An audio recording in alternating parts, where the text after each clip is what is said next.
New Orleans Saints second round draft pick Isaiah Foskey has a very hopeful near kind of projection, but really it's the long-term projection that might be even more exciting. We got all that and a little bit of lanyard for you on today's episode of Locked On Saints.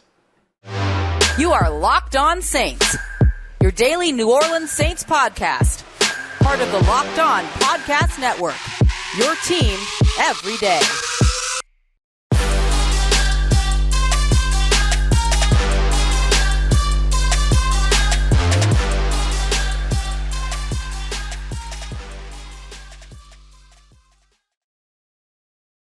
What is good, Who Dat Nation and Who Dat family? Welcome into another live episode as live two-a-days roll along here on the Locked On Saints podcast, your daily podcast covering your favorite team, the New Orleans Saints, part of the Locked On Podcast Network, your team every day. Thanks so much, as always, making Locked On Saints your first listen of the day every day. Don't forget you can subscribe and follow for free on YouTube or wherever you get your podcasts so you never miss a daily episode. And as always, I'm your host, Ross Jackson, at Ross Jackson Nola on Twitter, your New Orleans Saints expert, credential member of the media, senior writer and reporter over at Saints News Network, Sports Illustrated's Fan Nation site covering the New Orleans Saints. You can also find me Tuesdays on Locked On NFL and here with you every single Monday through Friday on Locked On Saints. That's Monday, Tuesday, Wednesday, Thursday, and Friday. And sometimes even more if you were here all throughout the draft weekend. We're rolling along with our two-a-days here on the Locked On Saints podcast with our live evening episode this Tuesday evening, taking a look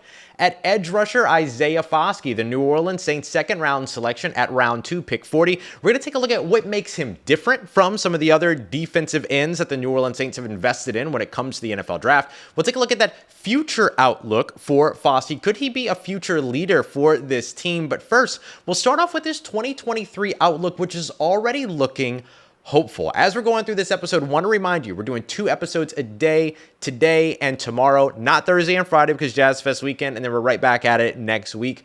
So if you want to, you can get questions in. Just drop your questions here in the chat if you're watching live. I'll grab those questions and answer them in the third segment of tomorrow morning's episode, Wednesday morning. So we'll have something for everybody to come through. For those of you that are live, for those of you that are listening later, we'll have it all for you. So I appreciate y'all very much for being here. Let's get into it. So we're going to start off with Isaiah Foskey. The first thing I want to take a look at is kind of like what's his 2023 outlook. And the honest truth here is that there's a lot of hope for what Isaiah Foskey can be in 2023, almost immediately for the New Orleans Saints. I look at him as similar to the way that I look at Bryan Bresee. I think throughout the season, his snaps grow, right? The percentage gets higher and higher and higher, and he gets involved in more and more and more of what the New Orleans Saints are doing over on the defensive side. But when it comes down to what he's doing early on in the season, I would expect him to play somewhere between 30 to 60% of snaps, and that can start off around the 30% area week 1, and then by week 3 be to the 60% area.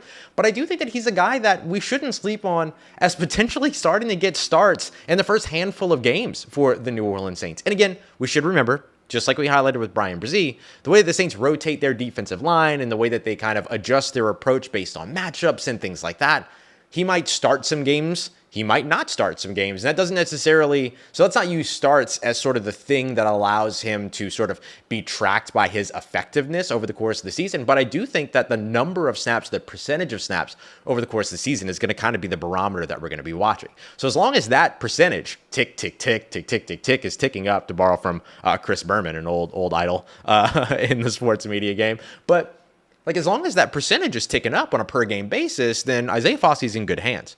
So what's the projection for him? I think he is your hand-in-the-dirt defensive end opposite Cam Jordan. I think that's a pretty simple projection, given a big old duh there, Ross. But I do think there's something specific about highlighting his ability to be the hand-in-the-dirt guy. Remember, when the New Orleans Saints drafted Marcus Davenport years ago, coming out of University of Texas, San Antonio, he was a little bit more of a stand-up edge rusher, and that became a big issue for him because he was so long, so lanky, so tall, that leverage became a big issue at the next level. Because Isaiah Foskey is a hand-in-the-dirt style pass rusher, that's going to alleviate some of those leverage concerns. He's not going to be starting high. He's going to be starting low and enable to come in and get under the offensive lineman over on the opposite side. So really, if you're an edge rusher, what you're doing is you're trying to counteract the what the opposing offensive lineman is doing. If you're a guard, you're trying to control sort of the depth of the pocket. If you are a tackle, you're trying to control the width of the pocket. So the fun thing about Isaiah Foskey is that he's got enough of those pass rush moves to make some attacks toward the inside so that he can get a tackle going out wide and then counter back over the top, coming over the inside shoulder, and then having a more direct path to the quarterback on the inside route over that offensive tackle. But he's also got the speed to do what's called running the arc, or turning the corner, bending, right? The edge in terms of what you want to do. You think about sort of and somebody made a quip about this. I kind of brought it up the other day about how, running the arc is a little bit of like sort of this parabolic pattern that, is a little bit precise. You don't want to come off too wide. You don't want to come off too shallow either, because then you're just kind of running right into the tackle. But there is sort of this nice parabolic sort of arc that you want to run if you're an edge rusher that allows you to get around that tackle. And because Isaiah Foskey is 6'6", 6'5", 264 pounds, he's got sort of the speed to power conversion stuff that you like, but he also ran a 4.5. This guy has some speed, so he's able to get that edge. He's able to run that arc. He's able to win with speed, in addition to winning with speed to power conversion. Guys that the Saints have invested in before, which we'll get to sort of what's different about Isaiah Foskey, but spoiler alert, that's a little bit of that difference. So I think when you look at where Isaiah Foskey from there in terms of his skill set is able to impact, I think he is your outside edge rusher that you can line up anywhere between 5 tech, which puts him kind of on the inside of the tackle, to even wide 9, which would put him outside of where a tight end would be. That way he just gets this big old run and start to where he comes off after the quarterback. And I think he's a third down, third and long pass rush specialist for you. One of the things that we harped on a bunch here on the show when we got to, or as we were getting closer and closer to the NFL draft, is the fact that the Saints don't really have like this designated situational pass rusher. Who's that guy that's on the Saints roster?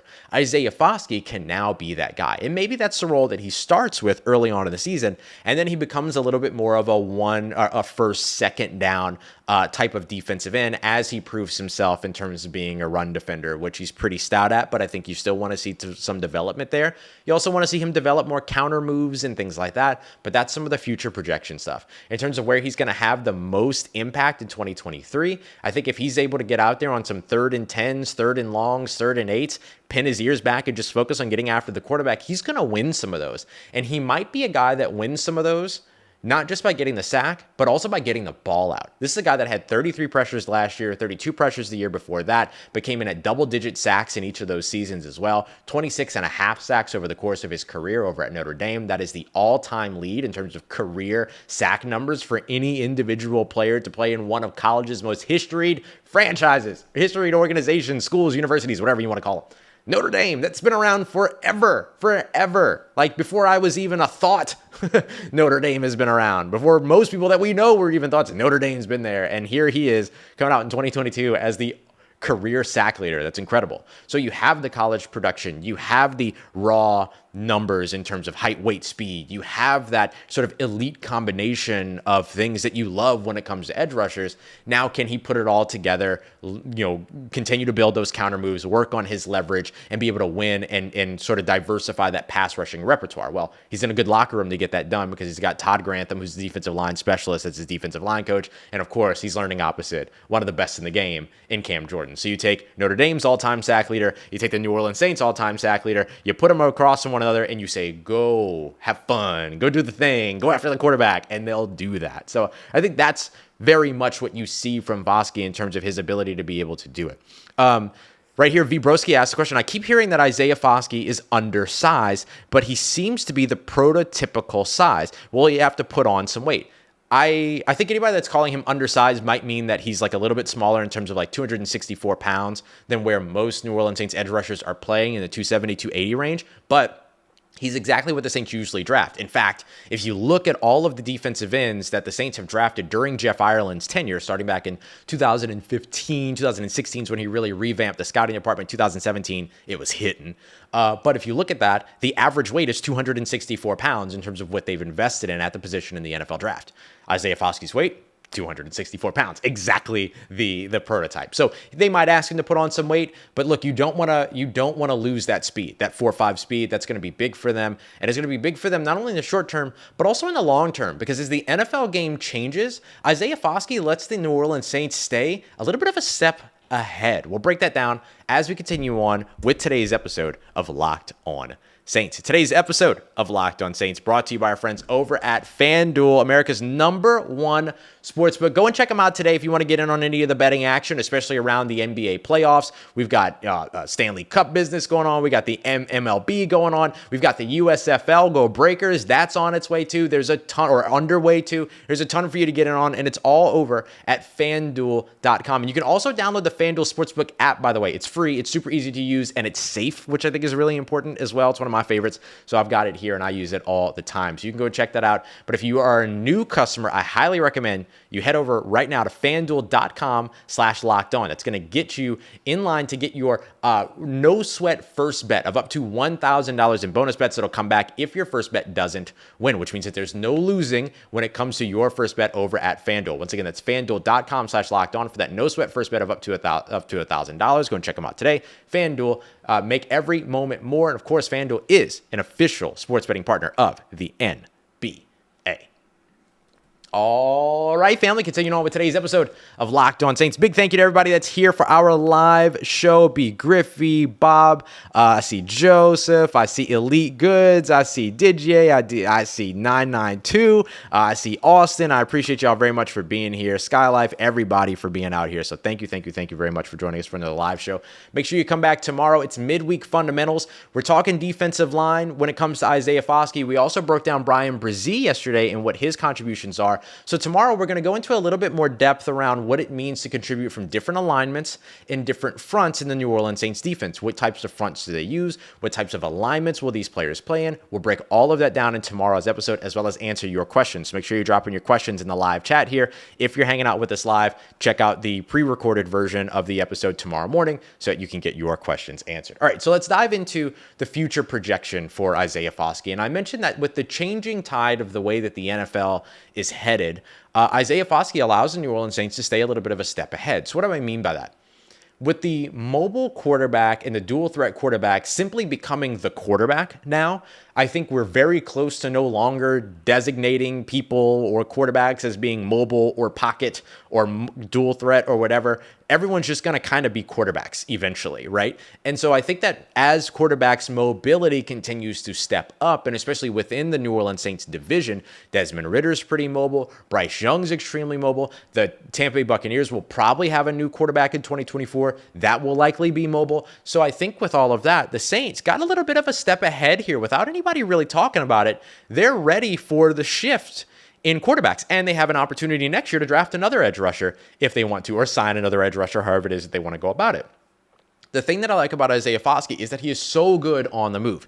He picks his angles well. He pursues well. He's got a high motor. He doesn't give up on plays. I've watched a ton of this guy's tape, and I've never watched him give up on a play. We spoke to his head coach, Marcus Freeman. We spoke to his defensive line coach, Al Washington. They both said the same thing. This guy never gives up, and he's always working. He can flip a switch, and he is engaged in the game, and he will not come out of that until the game is over and the final whistle blows and the clock's hit 0 for the fourth quarter and there's no overtime left to play, right? So I think that that's a big thing that you look at. And B. Griffey sees where I'm going here. He said yes, or they, excuse me, I don't know, said yes, mobile QBs have killed us. And that's so true. The Saints have had so much trouble with mobile quarterbacks. They actually fared pretty well last year, but a big part of that was sort of the way that their defense has gotten a little bit faster, getting sideline to sideline, and second level players like Pete Werner or Caden Ellis was a big part of that too. So now you added a guy like Isaiah Foskey, who is fast enough to be able to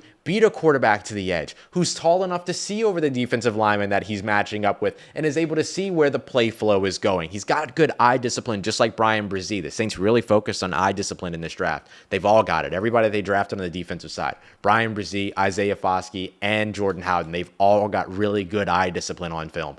And so I think when you see where a guy like Isaiah Foskey, you're trying to figure out where a guy like Isaiah Foskey is going to be able to contribute in the long run, he allows the Saints to stay a step ahead of the tide and be able to be a team that can match up against these mobile quarterbacks as they continue to get, particularly within the division, they continue to be sort of inserted into the NFL game. So I really, really like where the Saints can go with that, how Isaiah Foskey contributes to you for that. The other thing that I want to look at, though, is how Isaiah Foskey could turn into a future leader for this New Orleans Saints team. Now, I want to be clear. I'm not putting any kind of expectations on the guy. That would be unfair. He just got drafted. He literally just got drafted like days ago. So let's wait and see how training camp goes. Let's wait and see how week 1 goes. Let's wait and see how week 18 goes. But here's what I will say. Everyone speaks so highly of Isaiah Foskey that you have to ask the question, could he, if he pans out from a talent perspective, he's going to check all the boxes in terms of makeup, in terms of character, in terms of leadership. He's a team captain, all of those things. He was a team captain, rather, at Notre Dame. Could he be that guy for the New Orleans Saints moving forward? Could he be not only the person that learns under Cam Jordan, but could he be the next Cam Jordan for the New Orleans Saints, a leader of the defensive line group? Doesn't have to be a leader of the team. Like right now, I think you can argue that Cam Jordan is the face of the franchise. And I think that's fair, and I think that's great. I think that's awesome. This is a defensive team led by a defensive coach whose team hangs all of its laurels on its defense. It's a top 5 defense, a top 10 defense every year. Cam Jordan is the leader of that. Demario Davis is the leader of that. Tyrann Mathieu is the leader in that. Marshawn Lattimore is the leader in that. So I think you look at where all of that is, and you think, okay, if Isaiah Foskey can be a leader on the defensive line, not just a leader for the defense, not necessarily a leader for the entire team, just a leader for the defensive line, you struck gold in this draft, in the second round, not trading future assets to go up and get a a pass rusher that fits your prototype. That's great news for the New Orleans Saints. And again, I don't want to put a ton of expectations on him and say this is a guy that's going to have a C on his chest someday. That's unfair. It's too early. But if he turns into that guy, that's fantastic for New Orleans. If he doesn't turn into that guy, but he's a leader on the defensive line, that's awesome for New Orleans. That's great. And so I think that those are the things that you're looking at for sure, that you want to see the Saints be able to kind of build out of and pull out of Isaiah Foskey. And their defensive scheme, one that plays multiple fronts, that rotates, that allows players to play from different alignments, that stands them up, that has them put their hand in the dirt. The sort of variety of things that the New Orleans Saints ask players to do is going to work extremely well for Isaiah Foskey, who has a very diverse skill set and a very diverse pass rushing move set. Although he has some more stuff to develop there, he's got different moves from when he's got his hand in the dirt versus when he's standing up. He's got different moves from when he's attacking on the interior versus trying to get the edge. He has all of that ready. And he loves his long arm pass rush, putting out that big arm bar and then finding all the counters off of that to be able to keep that offensive lineman at distance. That's huge. And then his ability to be able to counter from that, fight through and be able to go. And he's going to get so much better at that with Cam Jordan working with him on that defensive line. So I think that that's going to be a good thing. I want to get to a couple of questions here that I think have been awesome. First of all, Christopher Butler says, "You're awesome, Ross." Christopher, you're awesome. Thank you very much for being here. I saw a question here. It's Easton Sidey who asked, when do they get their numbers? So you're going to probably start to hear numbers pretty soon. The New Orleans Saints are going to go into their rookie mini camp May 12th, 13th, and 14th. So teams get a choice. You either get to go the first weekend or the second weekend after the NFL draft for rookie mini camps. They'll go the second weekend. So they're going to do May 12, 13, 14. Media will have access. We're supposed to have access. I believe it's on the 13th. These are all subject to change, though. We'll see how it goes. But that's what we expect at the moment. So we'll probably get some numbers around then. But remember that no number is final until after roster cuts and the season is beginning. So the NFL is treating roster cuts differently this year. Instead of you seeing 5 players cut after preseason week 1, 5 players cut after preseason week 2, and then a cut down from 80 to 53 after preseason week 3. Every cut is happening. They're going straight from 90 to 53 after week 3. So after that, you'll see numbers begin to be a little bit more finalized because some of those numbers that players were using during camp on a 90-man roster are going to become available because they're cut from the 53-man roster and all that stuff. So you'll start to see some numbers probably pop up in the next, I'll say, 10 days or so, but wait on it because they might change after those 53-man rosters. All right, so coming up next, we're going to dive into what it is that makes Isaiah Foskey different? We know that he's somebody that comes in with a diverse skill set. We know what we should expect from him in 2023. We know what we can expect from him potentially when it comes to his future as a leader on the defensive line, if not for the defense of the team.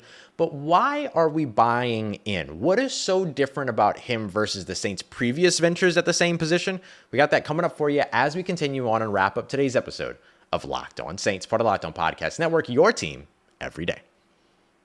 Let's get it, Who Dat Nation. Wrapping up today's episode as I slam my face into my microphone. That was a lot of fun, though. That was a good little rev up. Absolutely love that. Appreciate y'all very much for being here. Seeing a lot of great feedback in the chat. Thank y'all very much. Alfredo coming in from California. Appreciate you coming through, showing love. I see B. Griffey showing some more love as well. Scott Hebron, I see you. I appreciate y'all very, very much for being here. Let's take a look now, and everybody that's here as we're live. Or if you're watching or listening later, appreciate you too. Don't worry. We got everybody. It's all love. It's all love. All right. So let's dive into what we should expect from Isaiah Foskey and the New Orleans Saints based upon what is it that makes him different? Why are we buying in on Isaiah Foskey when we saw Marcus Davenport in a contract year go for a half sack and then end up signing somewhere else after his 5th-year option was up? When we haven't seen Payton Turner pan out just yet, right? Dealing with injuries, fitness stuff and, on-field stuff, even though when he's on-field, he's been disruptive. I still think, by the way, let me just give my vote of confidence for Payton Turner. I still think he can develop. He's got all the tools to develop into something really special for New Orleans. We'll see if he's able to get there, though. Maybe he has that 3rd-year leap like Cesar Ruiz did. We'll see what happens with that. But right now, Isaiah Foskey coming for everybody on that defensive line, and understandably so because he's extremely talented.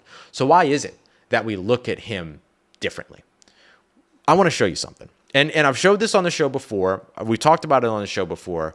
But just to kind of rehash this, this is the comparison here between Isaiah Foskey and Marcus Davenport when it comes to athletics, testing, and size, all that stuff. So this is the relative athletic score, which measures the athleticism of a player based on explosion, agility, strength, size, and the historical sort of context of other players at the position. These guys are almost entirely the same. Arm length. Isaiah Foskey wins at 34 inches, while Marcus Davenport was at 33.6 inches. Height, 6'5", 6'5". Weight, 264. They're both the same. Both with 22 bench reps. Both with 4.58 speed.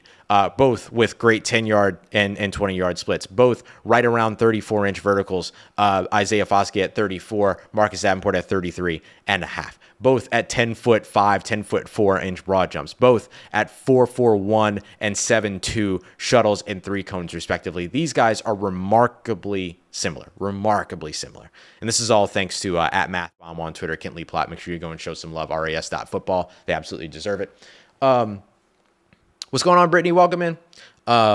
We look at where these two players, Isaiah Foskey and Marcus Davenport, are the same, but where they are different is critical. It is critical to highlight because the place that they are most different is the thing that's really going to make a bigger difference than why they're similar, right? Sorry, I didn't explain that very well, but you'll understand what I'm saying. While they're very similar on a lot of different things, the thing that makes them different is that Isaiah Foskey's proven. I mean, he's proven. You look at that production that he had in college, not just the first year where he was a surprise, but the second year when everyone knew to be worried about him.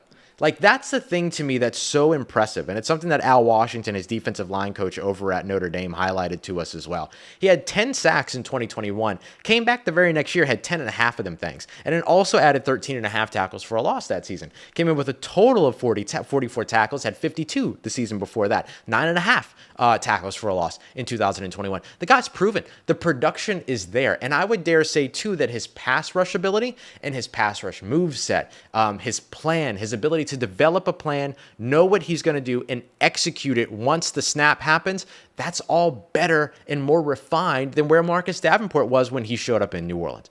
Marcus Davenport showed up as an entire project. Isaiah Foskey is coming in with foundation. foundational building blocks that are already in place. He is not just the foundation upon which you build the house. Isaiah Foskey is a full-on house that's already built. You're just waiting to remodel it. You're just waiting to refine it, and maybe you want to do a little touch-up paint here and there. That's the difference when it comes to Isaiah Foskey. Isaiah Foskey is like buying a new house that you know you want to do a little bit of work on and that you want to continue to make better, while Marcus Davenport was buying land that you needed to build a house on.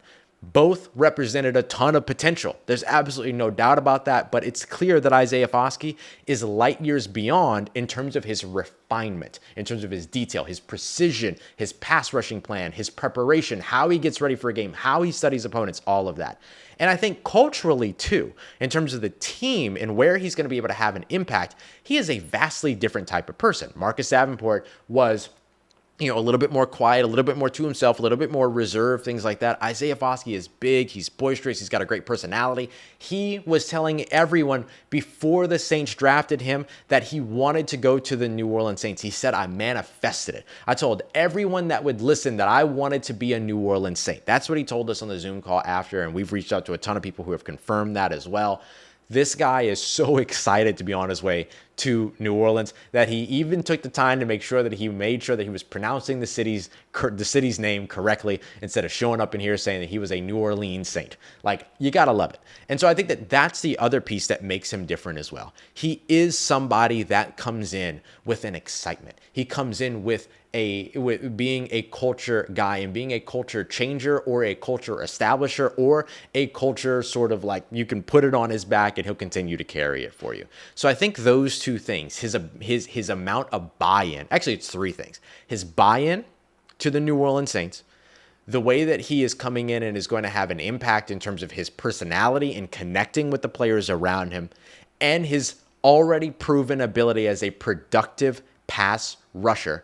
Those are going to be the things that are going to set him apart. And those three things, even though the list is shorter when it comes to the things that make him different than the things that make him similar, when you look over this list again, you take into consideration height, weight, speed, strength, agility, explosiveness, RAS score, arm length, hand size, all the things are very much the same, barely separated from Marcus Davenport. So there's more things that he has in common with Marcus Davenport than the things that he has that are different in some cases. But the things that he has that are different are so foundational. They are cornerstone differences that are going to make him a successful player in the NFL if he can stay healthy. And he does not have an injury history that you should be concerned about. So as long as he stays healthy and then gets it all in, he's going to be in a much better place. And that's why we're buying in differently than the way that we bought in on some of these other guys that were more projects early on. You can call Isaiah Foskey developmental, but I wouldn't call him a project. And I think that maybe that's the fourth big difference,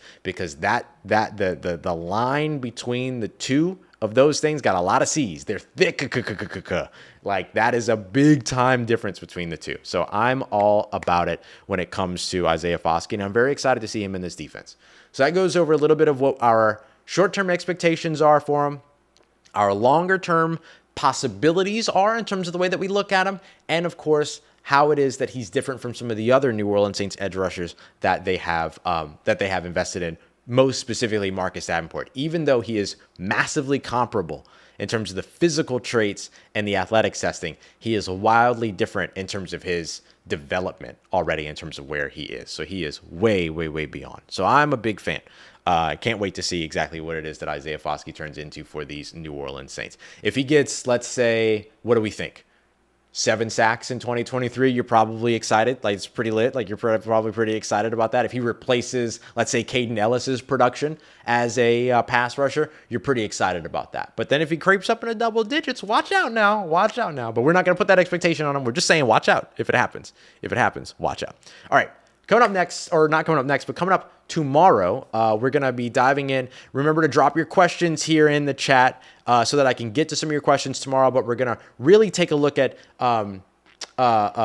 defensive line techniques, alignments, and fronts. Those are the things that we're going to dive into for our midweek fundamentals.